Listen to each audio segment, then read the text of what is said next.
All right, welcome back. Afternoon's competition here, Saturday, 2011 PSP World Cup. I'm Matty Marshall, and I'm up here. Pleasure to have Jamie Abbott from London Nexus with us, and we are going to be watching the Los Angeles Ironmen take on Portland Uprising. First game of the afternoon's competition. Jamie, how you feeling? Yeah, not bad, not bad. So you guys had a kind of a rocky road here. You had a really good day yesterday. I mean, you know, could have won some games that didn't go your way. Today didn't perform like you guys wanted to. Talk me through the mentality you guys are, what you're thinking right now. I don't know. I was proud to be Nexus yesterday. Yeah. You know, I mean, against the Russians, generally you take what you can. Yes. Yeah. But, you know, we made them change their game plan a little bit, so, you know, they had to adjust. And then they turned it on, and I mean, it's so hard to defeat them. You know, their infrastructure is so big. They got 5-6 coaches. They can almost watch an individual player each. So that, it's hard to combat that. And you know, and you guys played a heartbreaker against Infamous. Took it into overtime, lost 5-6. We should have won that. Heart of hearts, we should have won that. Yeah, and then Infamous beat the Russians today, so it's crazy. So, you know? I don't. But then today we let ourselves down. You know, when we come out here, well, certainly for me, because I've known you we've been out here a long time. Long time, yeah. All we want to do is stick it up the Yanks. Hey, rightfully so. Rightfully well, so. Why not? They write us off. Yeah. Most people are. It's about to kick off. Yeah, here we go. We'll get to that in just a second. All right, here we go. Ironmen, Portland Uprising. And you're watching the Ironmen on your screen right now. Yeah, digging into Snake 1, and good crossfield spread is all the way past Snake G1, 1 and into G1. Snake 2. And G2. Starting to chew up here, Portland Uprising, as Portland Uprising makes a move into Dorito 1. So how did you like this Snake side of the field, Jamie, for, you know, just generally? I think we found it hard to get to it a lot of the time. Certainly against, what we found was they filled it a lot. So obviously our shooting wasn't perhaps as effective as it could have been. Yeah, it's tough. Yeah, but once you get there, it was tough to hit him. And but you know, you move so fast. The Americans move so fast. Once he's in there, before we know it, down the field. Yeah, exactly. Or they shot the whole Dorito corner. Exactly. And speaking of that, you got Kyle Spica doing work right now for the Ironmen. He's past the 50-yard line. He's got a really good shot cross field on the 50-yard line. Dorito for Portland Uprising. Good job by Portland Uprising to even get to that spot as they're down bodies right now. I think it's a 3-on-2. Yeah, I think so. Yeah, and finally Portland Uprising getting shot out of that 50-yard line. Dorito, and so Kyle Spica is feasting over here on the Snake side. 2-on-2. I think it's a 2-on-2. Yeah, Ironman lost a couple guys. So Kyle Spica, he's in the key spot right here, and he's going to squeegee his gun. So the Ironman, lost a body over there on the Dorito side as well. So kind of a brutal first point. But it looks like Mike Paxton's also in a pretty decent spot, trying to get as small as he can. Now you're looking at the overhead view right now on your screen. Teabag one, Dorito one. So Kyle Spica over here now passed all the way on to Portland Uprising side of the field, and he's completely wide open. Oh, he's gonna have to jump back. Ooh, narrowly avoids getting shot. Got him. Yeah, so nice job by Kyle Spica. 2-on-1. So just one Portland Uprising player left alone in the back corner bunker, and you know, I actually got a chance to talk to Kyle Spica earlier on this event. You know, again, young, talented player who's been He looks good. Yeah, he looks good. He's very talented, and you know, he's a nice kid. He's a great guy, and consistency is such a hard thing for a young, up-and-coming player. As you're looking right now on your screen, the last player left alive right now for Portland Uprising, just trying to do whatever he can. It's 2-on-1.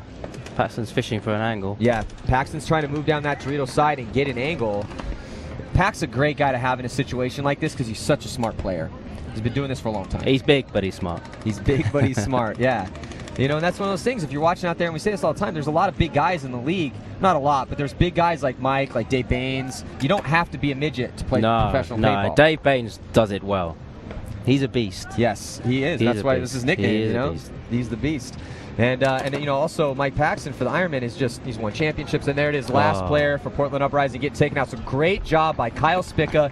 And I was saying, Jamie, I was talking to Kyle earlier on about consistency and how hard it is for younger players to be consistent. Talk to me a little bit about that. Yeah, we've got some young players, but when you've got like Paxton and Billy Wing and some of the big names they have, they got the best teachers you possibly can. Exactly. I mean, we've got a couple of really good young little kids coming through. Who are they? What are their names? Just so you know, people out there, because there's a lot of people from Europe and different parts other than the United States that listen to this. So it's interesting to get your perspective on. I mean, George Bruton, he played the snake on a couple of points. He's 15. I mean, I think he's. You got a 15-year-old. 15-year-old. You got a 15-year-old on and your team? He looked like he'd been playing for 5 years. That's awesome. I mean, he's raw, but yeah. So we got a replay right here. All right, so.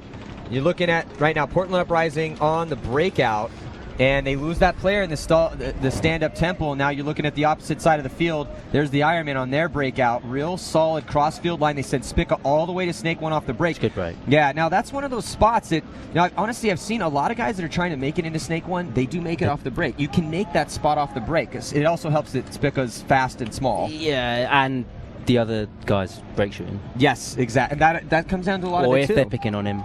Exactly. Because, you're back there, and there's only that little can in the back, and it's tough to keep bodies there. I mean, yeah, we found with damage, certainly when we played them, like the orange guy, the little shooting across to the teabag corner. Mm-hmm. I mean, he was on the money. It's tough, if they're shooting well. And the story, when you guys played Damage this morning, 7-1 was the final score of that. Damage looked awesome. But honestly, they just tore you guys up off the break. You couldn't keep anyone alive. And, and it seemed to frustrate your players. Yeah, we were very, there we go. Yeah, we were very frustrated. All right, here we go. Breakout. You're looking at the Ironman on your screen right now. Heavy guns in that center, doubling up the back center. Uprising, make the snake. Yeah, Uprising made the snake. And then diving out into... 0-1. 0-2. Ironmen. Oh, wow. So the Ironmen losing players off the break. They lose Spica and Oswaldo. Uprising got good spots, though. Yeah, now, Uprising 5 alive. Good crossfield spread. Snake 1 now making moves into Druida 1. And then all the way to the 50-yard line. Past the 50-yard line. Into Snake 4. And Billy Wing, I don't think he knows. I think he knows. No, he's gone. Billy Wing did not know that the move was made. That's Stillwell in there for Uprising, number 10. And so the Ironmen are going to blow the horn and concede the point. So we got ourselves a 1-1 game. Good break. That was a very good break. And with a field layout 5 guns up. Yeah, and you need that. Honestly, in your game, it's just so hard to fight back if you're getting 1-2 guys getting shot off the break. And that's Nexus has always been, breaks were our strong point. But for whatever reason, we just didn't seem to. We didn't seem to dominate enough, not enough guns up and dominate enough to then gain the secondary. And you're so quick out here. I mean, that's, I've always wanted to play like you lot play. Well, we'll get to that in just a sec. Let's check out the replay here. You're looking at the breakout. Now, Ironmen getting torn up off the break. They doubled up in that back center and then trying to get people out on the Dorito side, not able to do it. Portland Uprising. Strong break. Yeah, strong break for them. Looking all the way to Snake 1, so they lose a gun down there. Then a gun up off the break in the center. It was only one guy, but I think it was, you had the stand-up temple and insert bunker on the Dorito side. Their combined 3 guns were able to get those kills. Yeah. And they cleared this pretty much the inserts on this corner. Yeah, exactly. So talk to me about the state of European paintball right now for all the fans out there that are kind of listening in. It's up and down, it's I can't. I've been out of it this year a lot because I've been injured, but obviously the Nexus, I love it to bits. Mm-hmm. And, I speak to my brother and he fills me in, but it's not. I don't know. There just isn't the teams. No one seems to want to. We do clinics. I know we do clinics to help people out, but it's almost like they just don't want to. It's like, it's not as intense, Yeah, they just no, I know. Yeah, I know what I'm doing. Which is sad because ultimately you want to learn, and I think that's the biggest thing. You want to learn from whoever you possibly can, and honestly, sometimes, man, you'll learn from the most unlikeliest of sources. Yeah, definitely. But we also do it to pick up new players, and just they don't step up to the. It's like they don't want to step up to the next level. Yeah, which is frustrating. But, there's still a lot of good teams over there. Anyway, so on this breakout right here. 5-on-4. Portland Uprising losing their player on the Snake side of the field and now losing a player on the Dorito side. So here come the Ironmen trying to make moves in the center and on that Dorito side. Chris Cat's all over the place there in the center. Snake 1, 2, 3. So Chris Cat playing up in the center of the field. Haven't seen that actually used a lot. And it looks like Kyle Spica able to get all the way past the 50-yard line again. I think this could be toast. Yeah, so the Ironmen in real good field position. You know, Portland Uprising playing in the other league, but deciding to step up and try to come to the World Cup and play this style of ball, play the race 2 format. That was a good point. So nice job. It's very... So yeah, it's so dependent on the breaks as well. Oh, totally. So, you know, it was actually Justin Swartz who is making his tournament debut for the Ironman here. You know, Justin Swartz came to prominence with Dynasty and really made his name with that team, cut his chops, earned a lot of respect. And then, you know, didn't really feel like he was getting his due on that team because he was the younger guy. So, you know, I mean, even though he was doing a lot of work for them on the field, he decided to jump over to Infamous. And then there was some controversy, and Infamous ended up getting disqualified from one of the MPPL events because Justin had been suspended and ended up playing on Infamous. So it was, you know, kind of a rough road for Justin, and now he's found a home on the Ironman. I think it's a real good fit. Seems to fit in. I think it's a good fit. You know, he's a very good friend of Brandon Short and Scott Kemp and the younger guys on that team, and I think he fits well with that young, aggressive they got a mold. tight unit, I think. Yeah, they got a tight unit, and you know, I think so. You know, for the longevity, you always are pondering the longevity of teams. Oh, well, that's what weird. Yeah, that's the stage. And you and me have talked a lot about this event, you know, off camera, but which is a frustrating thing because, you know, Jamie, for all you guys that don't know out there, I mean, he's been one of the guys that's been fighting to, you know, to help Nexus become the team that they are for years, for a long time, you know, and it's without guys. Yeah, I know, we're old, man. We are old, but the thing is that without those guys you have that are able to keep the fires lit and train the new guys that will become you know, once you decide to step away, or you just get injured and you can't do it anymore. People like Clint Moore, you know, he's captain obviously for nobody works harder than that man to keep the team going. He's such a nice guy too. You know, I don't know him well, and he's a top player. Yeah, and he's good. He's a good player too. Yeah, so but you need your leaders to be that way. You know, you look like Billy Wing, Mike Paxton, Miko. You know, on the Ironman. You need people to follow. Exactly, and it's a lot easier to listen to a guy tell you what's up, and when you respect him as a player. Right? Yeah, definitely. So here we go now. The Ironman 5-on-5. Yeah, 5-on-5. Oh, but they lose. Oh. I think that was Billy Wing. No, it's Miko. Miko Huthern getting shot. Got to that stand-up temple over there, and it's filled by Billy Wing. Well, but it looks like better field position for Portland Uprising as they were able to get into Dorito 1, so a little penetration on the Dorito side now. No snake yet, though. No snake. So good cross-field spread for Portland Uprising as they're rolling their guns. And then, Uprising, snake 1. And now Billy Wing mirroring that move. You just saw it now, and also getting into snake 1. So both teams making moves. Oh, he's lost the corner. Yeah, so Scott can't get shot, trying to make it out to the back corner and trying to back up Oswaldo. So Oswaldo, the lone Ironman right now on the snake side of the field. And here comes Portland Uprising. If he plays smart, he could do something here. Yeah, this is a good spot for him. You know, and when you're in a spot like this, bodies up. Yeah, you got to maintain your composure. Know that you're the thorn in the side, and that's when you got to clock in. So Oswaldo, the Ironmen are no mugs though. Yeah, no. I mean, Oswaldo makes a really good counter move right now, but he's got to try to produce from here. Oswaldo's got to be careful because Oswaldo's the only player on the snake side for the Ironman right now. He could sacrifice him. Portland could sacrifice himself. Yeah, he could. Yeah, absolutely. Easily. Portland could have made that move. Clear out this tape. He almost got a shot on looks, you know, Stillwell shooting crossfield to Billy Wing. Looks like he bounced him, trying to get a shot on him. So Billy's got to play careful in there. He's got to play tight, knowing that. Yeah, so Billy's still kind of wilding out. Did he have on a bounce? Billy's really got to tighten it up in that Dorito right now because, you know, he's got several streams of paint has come into him by now. His foot's out there. The problem is he can only get so small because he's got a mirror. Yeah. So, you know, at this point, he's really got to be careful. You know, Ironman in kind of a precarious spot right now because Portland Uprising has 2 players in the snake side. Yeah, and then it's 4-on-3 advantage Portland. Bodies, yeah. Body-wise, yeah. Body-wise. Oh, but Stillwell dropping the ball. And that's a waste. Oh, wow. Look, yeah, Oswaldo might have caught one cross-field. He definitely caught one. Oh, lucky for them, it bounced. Lucky for the Ironman out there, it bounced. So, really, I mean, Ironman could sit on this. 2-1. Yeah, they could. They're up 2 points. Uprising, they have to come into them. And now the thing is, though, is that you're looking at it's a 3-on-3. 3-on-3, so this could be a really long point. They've got all similar spots as well. They've got identical spots. Yeah, the completely mirrored field position. I think right whoever now shoots better, or maybe pushes it. Yeah, and here he goes. Oswaldo is making his move. And so, yeah, he's able to, you can see he wants to do something. You can always tell by a player's body language what they want to do. And right now, he's definitely trying to get jiggy with it over here. Yeah, he's looking, he's probing for it.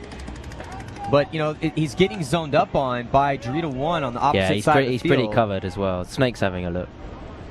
Yeah, and the Snake is definitely looking down the line. Yeah, down the line. Well, he was. And you can see on your screen right now, and you're looking at Oswaldo, and he's got that crossfield shot on the Dorito side, and there is that open bunker right there, the 50-yard line. You see Oswaldo, right-hand portion of your screen, trying to zone up on Dorito 1 for Portland, but he wants to move. I mean, he's head-checking down the tape line, down the sidelines. It's just, oh, hello. Ironmen move back.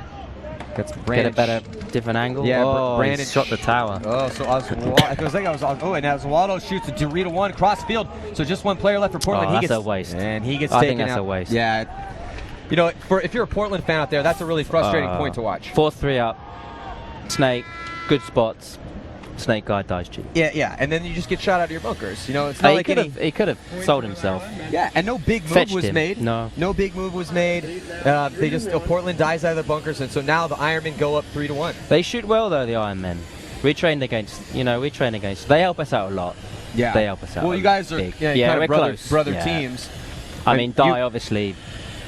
We couldn't be here without them. We couldn't do even half of what we've done without. Die. Oh yeah, I mean, and obviously they are Die. Yeah, absolutely. So it's one of those things where, again, I'd actually like to take a moment to thank our sponsors. Die Precision, RP Shear, GI Milsim, Empire. Without those companies, there is no professional paintball. So and again with Nexus or the Ironmen, I mean, these are the Die factory teams. And, so that being said, you guys become very intimate and have an intricate knowledge of the players on the team. Yeah. So when we train against them, it's... So we're looking at this replay right here, and Portland's trying to get something done, but honestly, he gets shot cross field. And, really... he's just got... cheap. And Oswaldo is just in a really good spot right there, playing real smart, playing tight. So, nice job by the Ironmen. And honestly, Portland's coming in here, and they've done pretty well in the MPPL, so... they haven't necessarily been one of the best teams out there, but they've competed at the high level. Consistent. Yeah. So it's one of those things where, they're coming out here and trying to prove to the paintball world that, this is the biggest show. This is the biggest show. We were loving it when we knew we were going to play pro. Yeah. We got 15-year-old kids and even our seasoned pros. Yeah. This is it, all the best players are out here. So, we got the start of this break, but I kind of want to pick your brain as to, you guys coming over here for the World Cup. But first up, here we go. You're looking at this break.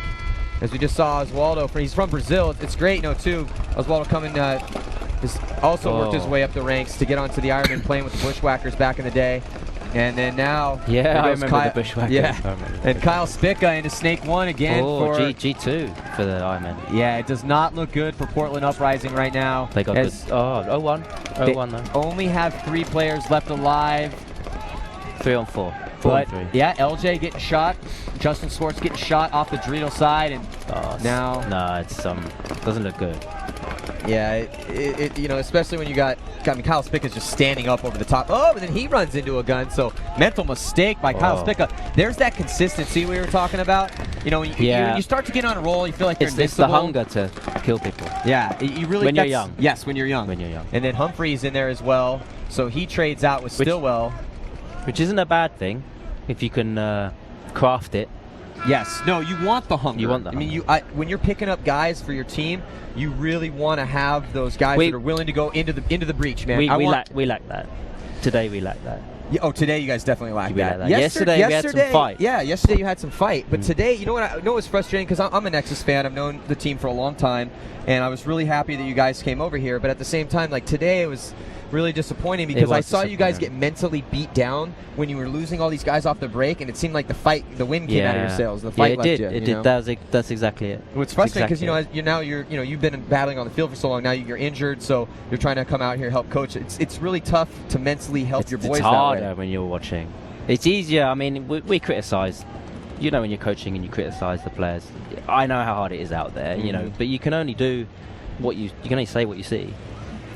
Well, and it's tough, but yeah, I just think after yesterday we should have just come out and rammed it down them even more. Yeah, because you had it was a good day yesterday. We had playing a good some day. Great teams. They played well. Our boys played well. So what made you guys want to come over? Was it kind of a planned thing the whole year, or was it like spur of the moment to come out to Cup? Or? I think it was a bit of both. It's just the chance to play in the big league. Yeah, absolutely. And actually maybe try and tell everyone out here that we're not, we're not as bad as you. Bit politely. Putting it politely. I totally understand. Well, it's like you told me a story about how I think the crowd was like booing your coach at the time, but then you guys came back and then they shut up. 3-0 down. Yeah. But I mean, that's all part of it, I think. That's totally part of it. That's all part of it. You gotta have a thick skin out here. Yeah, totally. You really gotta have a thick skin. I just, for me, I know how good we are, or how good you can play. Certainly we were, like yesterday. Yeah, yesterday was great. There were wins there for us.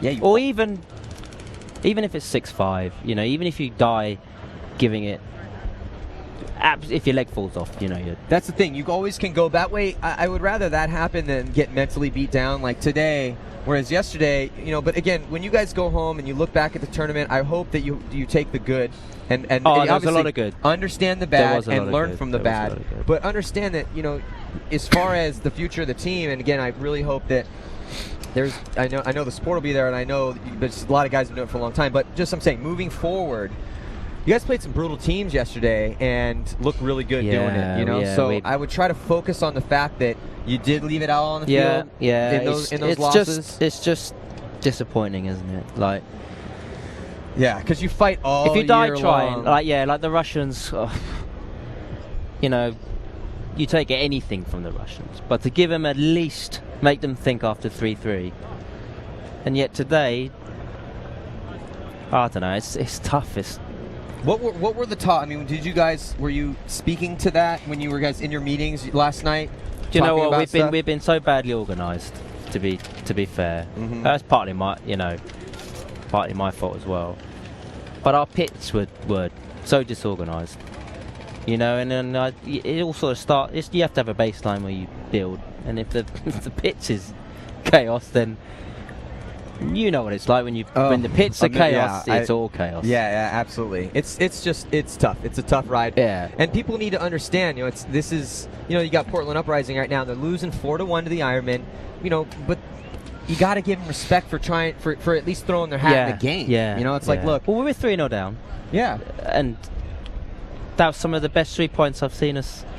And we came back and we took it to extra time. And you could have rolled over. You could have been like, oh, we're down 3. Oh man, maybe we're not as good as we thought. But no, you fought back. Yeah. So that's what Portland Uprising needs to do right now. They're down 4-1. They got 10 minutes left on the clock. Yeah, this is the test. This is why you play the game. Yeah. This is a test of oneself. They got a strong break now. Yeah, good break. Taking early body, 2 bodies. Yeah, so the Ironmen gonna have to fight back here as they lose 2 off the break, so only 3 left alive. Billy Wing is the only Ironman player from the center to the Dorito side of the field, and he's in the stand-up temple in the middle. It's a 5-on-3. Yeah, so Portland Uprising, they need to play smart right now and really seize the advantage in this 5-on-3 advantage that they have right now. They need to get in the snake. Problem is that, well, no one's really keeping him out of there. No, not really. He could help. His back corner guy could help him across. The back corner needs to help Portland Uprising's front player get into snake 1, because as it stands right now, there's really only one person keeping him out of the snake. Now Oswado's not shooting his gun. He's in. Okay, so he finally made it in. And I think it's Stillwell again who's been doing 5-on-3. all the work. Stillwell's been doing all the work over here on the snake side for Portland Uprising. The Ironmen have lost 1-1, haven't they? Oh, so right now, Ironman able to make a move out to that back corner bunker. So they still have 2 players over here on the Snake side of the field, but there's no one on the Drill side. It's only Billy Wing's gun that's keeping the 3 players from coming. And then Billy Wing gets a shot on him, so nice job, Billy Wing. Amazing, Billy Wing's one of the best shots, and then Billy's getting taken out. Another thing I need to say is that Billy Wing is probably 95% going to retire. Yeah, I spoke to him earlier. We're gonna make him a jersey up and absolutely sneak him over. Dude, Billy Wing, he's a legend. He's a legend. He's an instant Hall of Famer. Yeah, Billy Wing is one of the only guys that has been playing on the same team for as long as he has. Billy Wing has been playing on the Ironman since 1997. Yeah, he is Iron Man. Yeah, he is. He really is. He's the Iron Man. So. It's going to be a sad loss for that team, and even still now, and he's not that old, but the thing is you put so many years on your body. Yeah. He's got a really bad knee problem, so the fact that he's still out there competing is impressive, So right now, Portland Uprising trying to seize this advantage. 50 Dorito for Portland. Yeah, got the 50-yard line Dorito for Portland Uprising, and Stillwell is just over the top of this, trying to roll his gun and get a shot on Oswaldo. Still 2 Ironman players left alive. It's a 3-on-2. I don't know where Portland lost. Ooh, yeah, I think Portland did lose one of their back players somewhere. I think might have been that's sloppy. I mean, you can't get shot out of your bunker. It's 2-on-4. Especially when you're down. That's a 5-on-3. Yeah, 5-on-3, and you're down 4-1. This is a huge point for Portland. Yeah. Stillwell makes a big move. Nice job, and the Ironmen go to concede the point, but not before Stillwell puts a bunch on Oswaldo. So. Nice job by Portland Uprising to get back in this match with 7 minutes and 28 seconds left to play. Yeah, a little fight back, and that's just what we were talking about. That's good to see. If you're Portland, that's what you need. That's what you need. Get a bit of momentum back. Yeah, get that momentum back. We lost back. Momentum completely. Completely lost it. It's frustrating. It's such a fickle thing. It's very fickle. It's very frustrating. The mind plays many tricks. Absolutely, and at this level, really, yes, physically and talent-wise, of course, that's an issue. And confidence. But the thing is like confidence, mental toughness, all that. Like this game, let's check out this replay real quick. So you're looking at Portland. That's Stillwell for Portland Uprising. Nice finish for the point. As he runs down Oswaldo, and the Ironman tried to concede the point before Oswaldo got punished, but it wasn't in time. So Oswaldo's going to have to go back in the pits and wipe a couple welts before he gets reset for this next point. Just about a minute to go here in this game. Score is 4-2 in favor of the Ironmen. The Ironmen need this, don't they? They lost 1-1, lost 1? Yep, 1-1, lost 1 yesterday.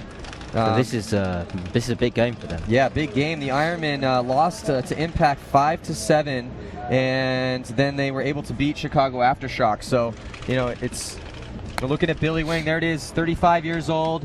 He, again, Billy Wing has played his entire career with only one team. He's been on the Ironman since 1997. And not only that, I think the most notable thing about Billy Wing is that it's not that he's just been on the team since 1997. He's been a dominant, he's a figure. Yeah, he's been a figure on that team. That's a very good word for it. For that long. It's a really impressive run.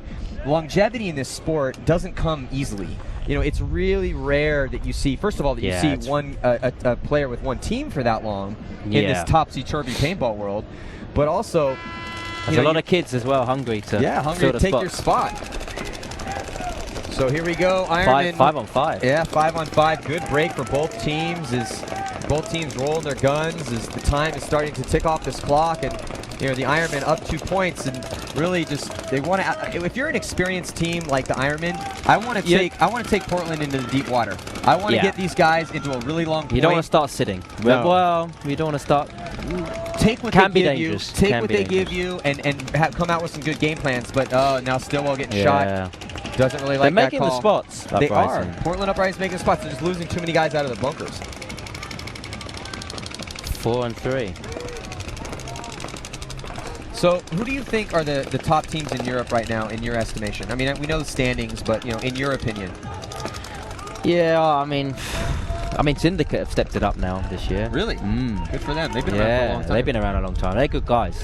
Really good guys. Yeah. They've stepped it up. Syndicate coming out of Germany. Yeah, they've stepped it up big time. Tauntauns have been good.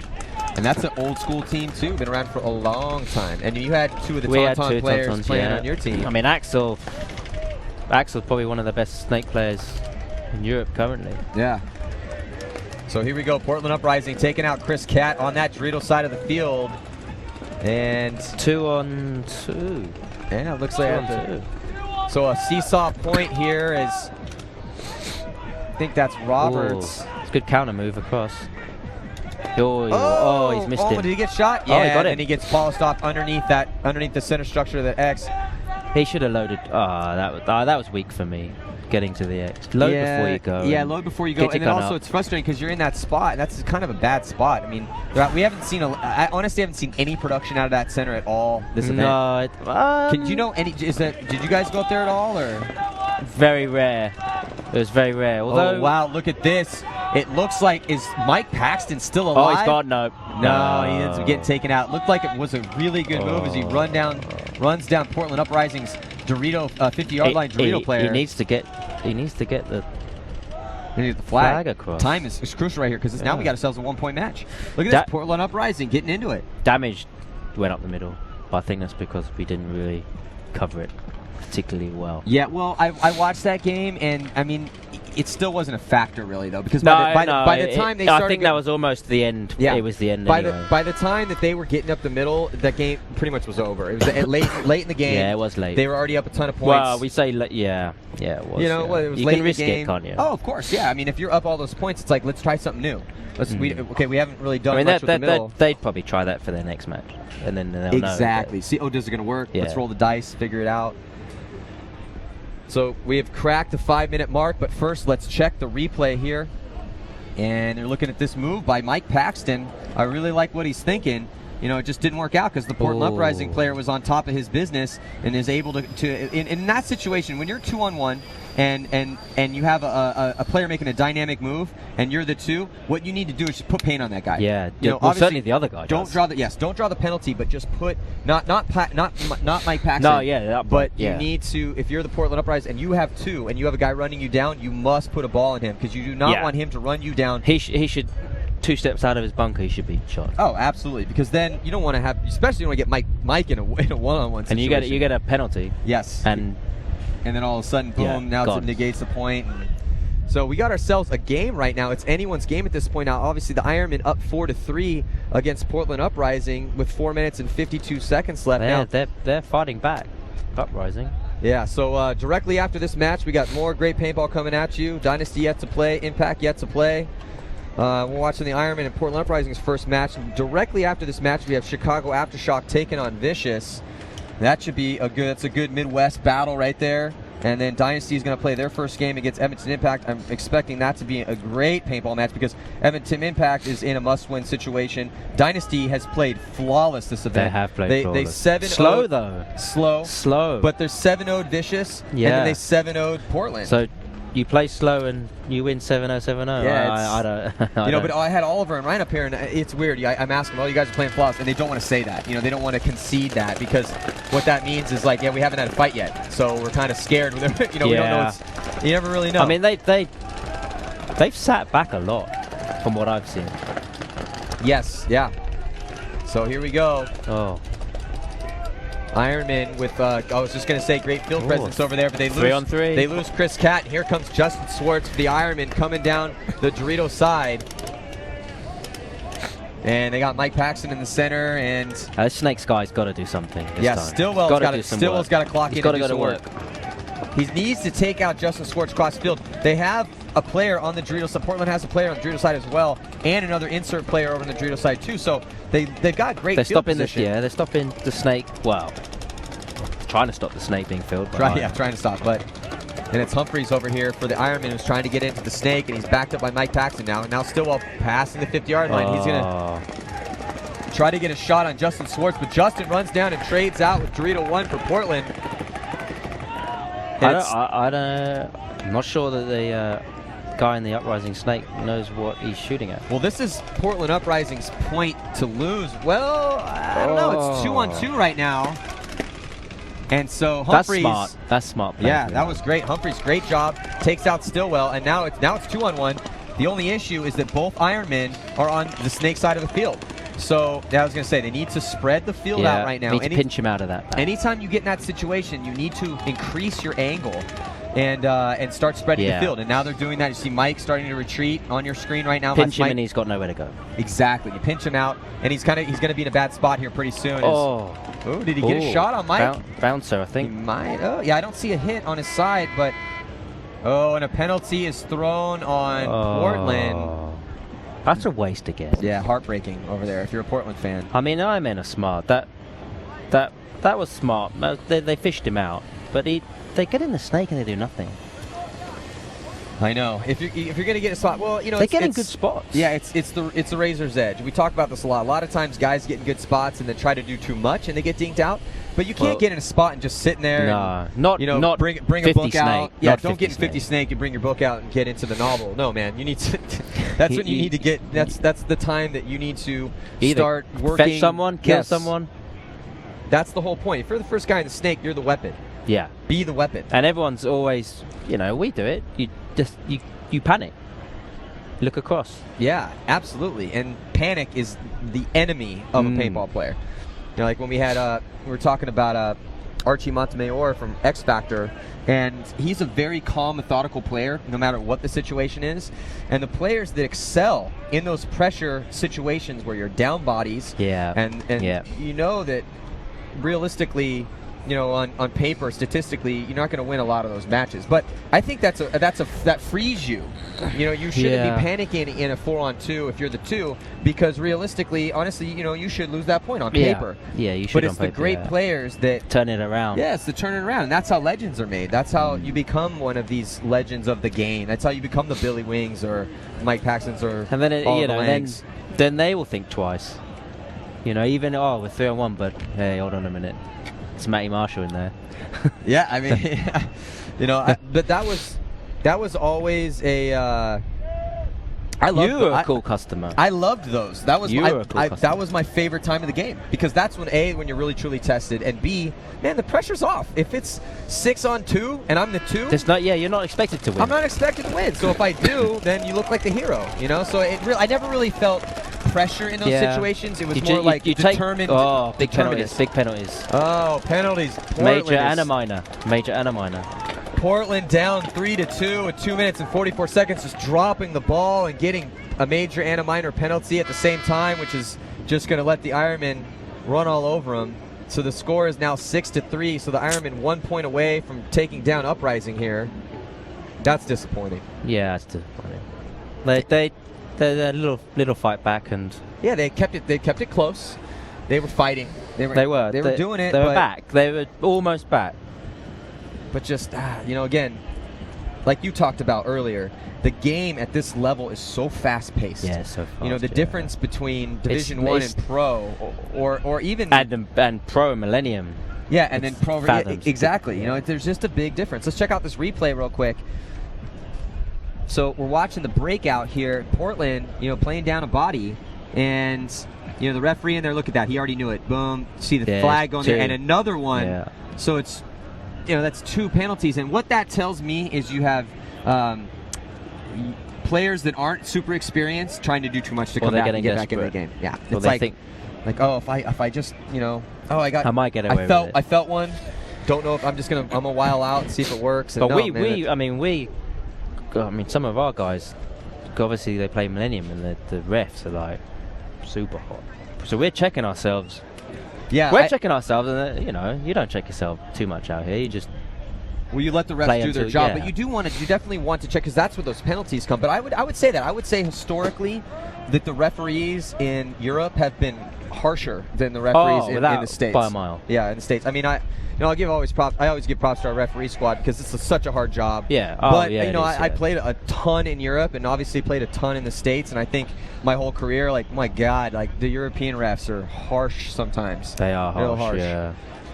So here we go, just about 10 seconds to go before we start this next point. It's 5-on-3. It does not look good for Uprising here. It doesn't look good already. No, yeah, just looking up at that penalty clock. It's 2 minutes made, so they're pretty much playing the whole rest of this game. One out already? Oh, yeah, we got one already.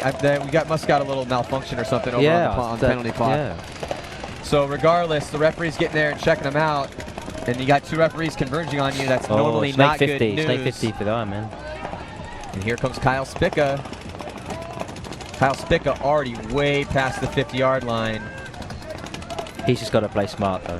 Yeah, he doesn't have to really do much in there right now. Just play smart, work your angles. And here comes LJ, Justin Schwartz in the center. Oh. So Kyle Spica must have caught one. No penalty, though. And Uprising losing their back center player. So just on the back of his below his pack. He tried to get as tight as possible there. So just 2 players left alive for Portland Uprising. As here comes Justin. You're looking at Portland Uprising right now, and Justin Schwartz in the center of the field. And he's just going to commit. Justin commits, goes all the way through on the run. They got enough bodies.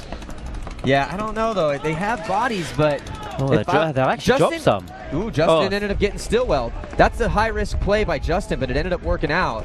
That's when you get penalties. Yeah, that's when you got to be careful. But it was a good play. Actually, what happened was, the problem is Justin had advanced so far, it was in such a precarious situation that when the guns confronted him, he had no choice but to go forward, which honestly is the right move. Yeah, I mean, he could have maybe shot him in a bit more. Or he could have maybe stopped and hid from the left hand or from the Dorito side and gunned up and just lived by his gun. There's possibilities.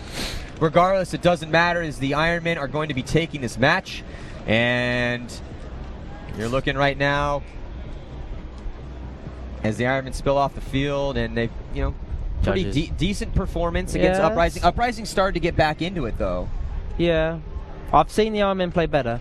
They didn't impress me out here. I mean, I think they played a solid game. Let's look at this replay real quick. And you see that's Justin Schwartz on the run through, and he was able to he put his gun down, though. Yeah, he put his gun down. So that was definitely able to keep the penalty, and was able to get that not the last player, but able to get that back corner player. So like I was saying, missed him. I think he missed him. Well, maybe he got shot from Mike Paxton. There's Mike Paxton right there. So again, I think a good, solid performance from the Ironmen. Not a bad game at all. Obviously, they win 7-3. However, when I'm looking at teams like Damage, I'm looking at teams like Dynasty. Now, we'll see how well Dynasty plays today. But that being said, if we're comparing the three, the Ironmen are going to have to come hot-headed for this next game. Step it up a little bit. Still, congratulations to them as they take down Portland Uprising. So we will be coming right back at you in a few moments. Chicago Aftershock going to be taking on Vicious. I'm Matty Marshall up here with Jamie Abbott. We'll be right back after a few messages. Do not go anywhere.